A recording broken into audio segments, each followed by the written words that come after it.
So yes, hi everybody, I'm Ben. I joined you a few months ago. What's my slides? Hello, hello. So we did this really well yesterday. Yeah, hello. So I'm going to talk to you, so I will talk to you a little bit about technology, but actually I'm probably going to talk to you more about design and how we design good services. So I just want to give some props up front to my wonderful colleagues in technology who've done an awful lot of work over the last year to move out of a crusty old data center into the modern cloud, to get people off of modern desktop and onto the new Amazon workspaces, which I know has helped a lot of people get things done every day, to keep all of our services running, building lots of new stuff on our website as well, so that residents can easily report and apply for various things. But I'm mostly not going to be talking to you about technology from kind of here on in. So I'm going to start with a bit of a definition of what I mean when I talk about digital. And as you can see, this is a bit more than just the tech, right? So this is about how we, collectively, all of us, take the culture, the processes, the business models, and the technologies of the internet era, and use those to respond to the raised expectations of all of our residents and of ourselves as well, the expectations we have of how the technology and how services should work day to day. And you'll see from this, we can do a lot from the digital and IT team in terms of technology, but culture is all of us. The business processes that we use day in, day out, again, are the things that you and your teams are working with and are owners of and have the power to kind of change. And on this last point about expectations, the reality is these are set by other people largely and not by ourselves. And it's really quite unfair that the modern internet has really changed what people expect and how people expect things to work day to day. So I don't know, raise your hands if you've got a bank account from somebody like Monzo or Revolut or Starling. This is like my Gen Z identifier test. Starling Bank as an example okay, there we go. It's a bank, but it's a bank that works really, really differently. They were able to start from a slightly different place to those big old legacy organisations that have existed for hundreds of years, some of them. And they said, what do people expect today? In 2025, I should be able to just pick up my phone, fill out an application form, verify with my face that I am who I say I am, take a picture of my driving licence or my passport. And instead of it taking 5 days, like if I go to a high street branch, it takes 5 minutes. And I have a working bank account up, running, something I can immediately put money into and start spending against. You know, this is the kind of service that people expect now, and this is the kind of thing, frankly, it is possible to do with internet-based technologies. The technology here isn't really the difficult bit. The reason that the likes of HSBC and others took a long time to catch up to this is their legacy processes, their culture, their ways of working was the thing that held them back. The tech was always there and they had the money to do it. Similarly, we've got organisations like BetterHelp. If you listen to podcasts, this is a thing that's advertised at you probably constantly. Really, really interesting business model. If you look at how accessing counselling services through the NHS works, for example, can be quite a tricky process. You speak to your GP, there are referrals involved, you maybe have to wait for a letter to come through the door. It's a difficult thing to do at scale as a public service, but here in the private sector using modern technology, it's more like internet dating, right? They can match you and your needs to specialists who have services who can kind of match those. And you're very quickly and very easily able to find a person who can support you. And similarly for the counsellor on the other side, really lovely experience. They get these wonderful modern tools by which they can manage their caseloads and their clients and just do this stuff again, largely through their phone or whatever device they choose to do this on.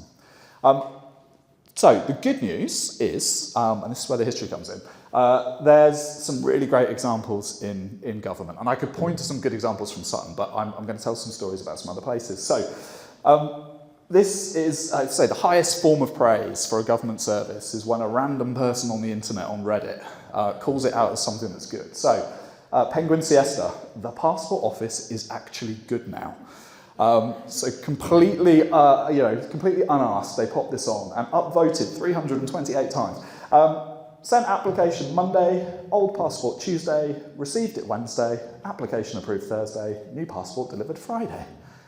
Remarkable. This isn't what it used to be like to apply for a passport. And bearing in mind, this is a really quite an old service. So the first thing that looked a bit like a passport was issued in 1414 by Henry V. This kind of gave a rite of passage. The Privy Council then started issuing things actually called passports around 1540. I think the oldest one you can still actually go and see was signed by Charles I in 1641. Literally a piece of paper with some words on it and the signature of the king. We've got a record of every passport that's been issued since 1794. And interestingly, some of those are on vellum, which is like goat skin, written manuscripts. Some of those are on punch cards, kind of technology from the 60s and 70s. Some of those are on tape, so like old kind of technology. And newer versions of that are held by the General Registrar's Office in a lovely modern database that we can quite easily query. So what happened in 2016 as a result of the internet was there was this sudden overnight change in the process of applying for and getting one of these passports, right? You're able to do an application online, and with that came the expectation that it works like everything else that we do online. So people apply on their phone, they take a picture of themselves up against a blank wall, the phone tells you if your photo's good enough or not, you hit go, and it sends a little notification to say, yep, we've got it, and we're going to be processing it on Tuesday. And then on Tuesday, you'll probably get another text message that say, yep, we've printed it, we've popped it in the post for you, and here's your delivery record. This is what people expect of modern public services. And we've got examples of how this stuff is now possible and happening at scale in government. So as I say, this is still very true. Google's been the homepage for a really long time. And although AI is starting to change how people interact, people are asking ChatGPT or Gemini questions and expecting answers. But the vast majority still of people coming to our digital services are coming through Google as their first port of call. And sometimes Google is now answering their question for them. You can see it's able to kind of give some early answers or early steers. But this ability to do something on your phone, probably late at night after you've kind of dealt with life, got the kids to bed, whatever it is you're doing, to be able to sit down, have it work in a way that works for you, that's accessible and easy to do, is like the minimum standard that we now need to be able to meet for how we deliver services. And this is the problem, really, or the challenge that we have to kind of raise up to, is because we're old organisations, we've existed for a really long time, and with that comes this kind of gradual change in policies and processes and technologies, and we just incrementally kind of nudge things and add to things and kind of append things to the edge. And it's very rare we get a chance, like those internet companies I talked about at the start, to really start with a blank sheet of paper. And so it's not just that they weren't designed for the internet. My kind of argument would be they've probably not really been intentionally designed at all, or not in living memory anyway. They kind of are. They've existed for a long time and they work the way they work. And when I talk about design, although there's a place for aesthetics, what I'm not talking about is making things pretty or having like unnecessary kind of flourishes to a service. Certainly not in the public service context. Our job is to design things that are simple, intuitive, easy to find, easy to use, and ultimately are accessible. So this quote is from a piece of work that happened in the 60s. It used to be the case that depending on where you were in the country, the road signs would be completely different. Not just different typography, but like a completely different visual language. Some would use maps, some would use words, some would have arrows. And it was wildly difficult to navigate safely around the country. You'd have this constantly jarring and changing experience. So some designers worked, and this was really their kind of steer. This was how they visualized the project, that we're going to drive towards the absolute essence, reducing the appearance to make the maximum sense at the minimum cost. And this really, for me, is a really great definition of what design in public services mean. This isn't about spending unnecessary money on making things pretty. This is about really focusing on how do we make this thing work easily, be really understandable, really clear, and drives towards the outcome, which in this case was to help people navigate around the UK really safely. So then, what does all of this have to do with digital transformation, I hear you ask? What I'm really trying to say to you all, and myself and my team, is we need to think about this just ever so slightly differently. So we start with our users, our service users and their needs. And when I talk about needs, I mean, what is the outcome they're trying to get? So trying to find care for a relative, or trying to start a business, or trying to find a school for my child. These are real needs, real outcomes that people are trying to steer towards. These last for a really long time, right? Those needs have existed for ages, and the technology and the way of meeting those can shift around them.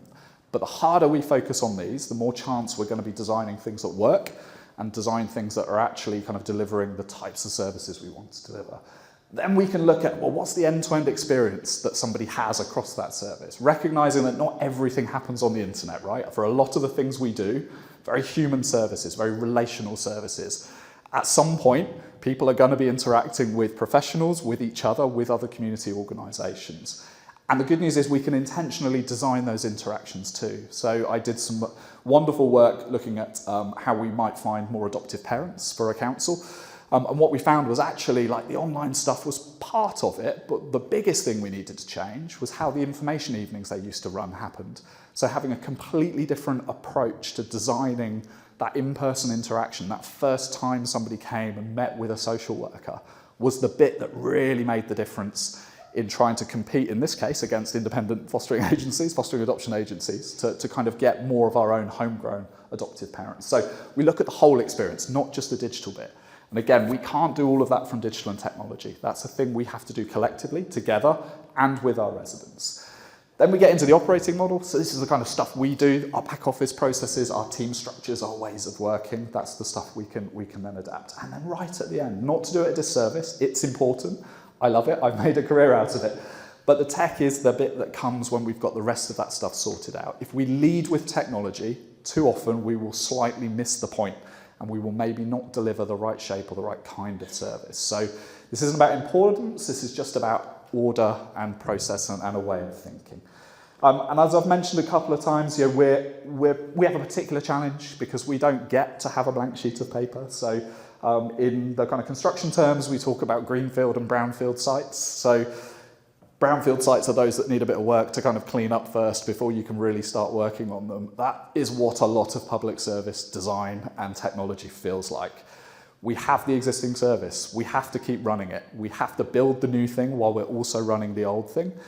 We have to adapt the technology around our current ways of working. It's iterative, it's adaptive, and it's incredibly rare that somebody says, actually, yeah, we can just stop, get a blank sheet of paper out and rebuild this thing exactly how we want it to be. So we have to be aware of the reality that we work in. And the other bit of good news is we can make sure that we think really hard about the colleague experience. So I saw a couple of questions there about things like the intranet and some of those other tools we use day to day. An important part of being a good digital organisation is making sure that we've really focused on how we help people be productive and how we apply the same really high standards that we do for our resident digital services to our colleague digital services too. So this is a quote of basically every bit of user research I've ever done in my career with colleagues in social care, and the same could be said of lots of other services as well. I spend most of my day typing and inputting plans and filing. I know this is an experience of colleagues in health visiting and similar services too. There's an awful lot of, I need to get these notes into some kind of a system because we have to have this kind of good record of our case management. So an example of how technology is supporting there is Magic Notes. So I don't know if anyone's heard of Magic Notes in the room, a couple of hands, nods, yeah. So in this case, this is a wonderful little piece of technology, relatively new company called Beam, who have used the new AI technology to let you transcribe meetings and conversations that you have with clients. And it takes those transcriptions and applies them to a kind of template that then allows you to easily transfer to check, importantly, and transfer those notes into case management systems. And we've seen in some trials that this has had a pretty significant impact. So saving people up to kind of 7 or 8 hours a week of the time that they would otherwise have spent kind of managing the typing up of and kind of inputting of notes. So we can see how AI can really help as a productivity tool, but again, when it's really well designed, one of the other great things about Magic Notes is it's a beautiful user experience. It's been co-designed with social workers. It's a thing that works well and works well for the context it's been designed for. So just before I hand back, I will kind of end with a few things. So a part of this is we need to have this ambition to really rethink things quite fundamentally. So one of the great things about technology and design when they're applied together is they can have a kind of an outsized impact. So you can make things better, faster and cheaper at the same time. It can do things that look like magic occasionally, but it means we have to think less about just incrementally making things better, but asking harder questions about how might we fundamentally change the way this service operates, the types of experience that people are having of it. I've talked about user needs a lot, how we focus on those outcomes. How will we know if this is really making the difference and that this thing really works? It works for our residents, but also works for us as an organisation who has to operate within its kind of limited financial envelope. And this change is not slowing down. So my passport example of from 1414 to 2016, relatively little change to, oh my goodness, this thing's accelerating and it's keeping on accelerating. You know, soon we're going to have passports on our phones, we're going to have very different experiences and they will keep coming at us. So our ability to organise ourselves to be able to constantly adapt to change as it keeps coming at us is another big part of what we collectively need to do to kind of meet these challenges. So I will stop there. Thank you for listening to me. We look forward to working with you in the next year.